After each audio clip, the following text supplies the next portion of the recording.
ذراعيه ما بين المشرق والمغرب، وفي رواية عرضه مسيرة 70 عاما، لا يغلق حتى تطلع الشمس من مغربها. فالباب مفتوح، فالباب مفتوح، فهلا ولجت. واعلم رعاك الله أن الله نادى فقال: يا عبادي إنكم تخطئون بالليل والنهار وأنا أغفر الذنوب جميعا فاستغفروني أغفر لكم. ولقد سمعت النداء فهل استغفر؟ اعلم يا رعاك الله أن الله يبسط يده بالليل ليتوب مسيء النهار، ويبسط يده بالنهار ليتوب مسيء الليل، والله يحب الاعتذار. فهل لا أقبلت واعتذرت؟ ردد وقل: اللهم اجعلني من التوابين واجعلني من المتطهرين الذين لا خوف عليهم ولا هم يحزنون.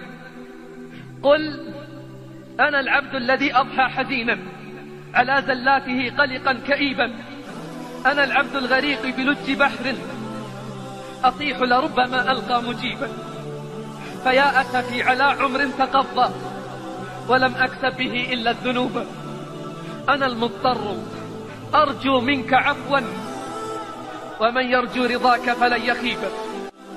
كم نطلب الله في ضر يحل بنا، لما تولت بلايانا نسيناه، ندعوه في البحر أن ينجي سفينة، لما وصلنا إلى الشاطئ عصيناه، ونركب الجو في أمن وفي دعة وما سقطنا لأن الحافظ الله.